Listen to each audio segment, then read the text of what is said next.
প্রথম দিকে microphone stand হিসেবে আমি এই মগ এবং এই কাঁটা চামচটা ব্যবহার করতাম, ঠিক এভাবে।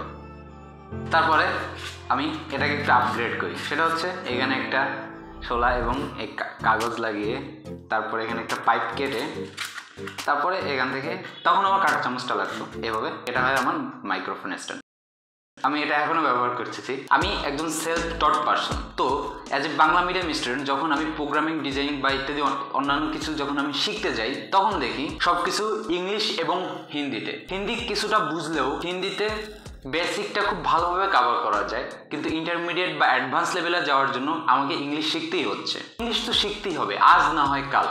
তাহলে সমস্যাটা কোথায়? সমস্যা হচ্ছে ওই মুহূর্তে আমার কোন জিনিসটা শেখা সবচেয়ে গুরুত্বপূর্ণ ছিল, প্রোগ্রামিং নাকি ইংলিশ?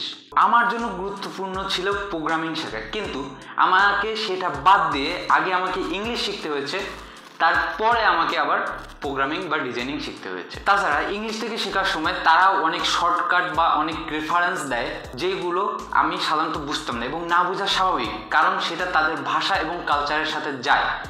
সিমে প্রেগুন্তাস কোয়ান সই, কি বললাম বুঝতে পারছেন? এটা আসলে স্প্যানিশ ভাষা ছিল।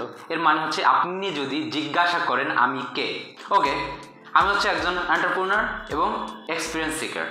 একজন এন্টারপ্রেনার কি করে? সে প্রবলেম সলভ করে। তো যখন আমি এই বাংলা, ইংলিশ, প্রোগ্রামিং, ডিজাইনিং সব মিলে একটা প্রবলেম সৃষ্টি হয়, এবং আমি সেট করি যে ওকে, আমি এই প্রবলেমটা সলভ করব। আমাদের অনেক গ্যাপ রয়েছে এখন লার্নার এবং ভিডিও কন্টেন্ট এবং ব্লগ কন্টেন্টের ভেতরে। গ্যাপ রয়েছে স্কিল এবং জব বা কাজ পাওয়ার মধ্যে। অনেক গ্যাপ রয়েছে আপনি কি শিখছেন, আপনার কোম্পানি কি চাচ্ছে, ইউনিভার্সিটি কি পড়াচ্ছে, এর মধ্যে অনেক গ্যাপ রয়েছে। আপনি কি ইনফরমেশন চাচ্ছেন এবং আপনি কি ইনফরমেশন পাচ্ছেন, তার মধ্যে। আমার ভিশন হচ্ছে এই সকল প্রবলেমগুলো সলভ করা। সুতরাং আমি introduce করছি the very first version of the most resourceful tech website in Bangladesh.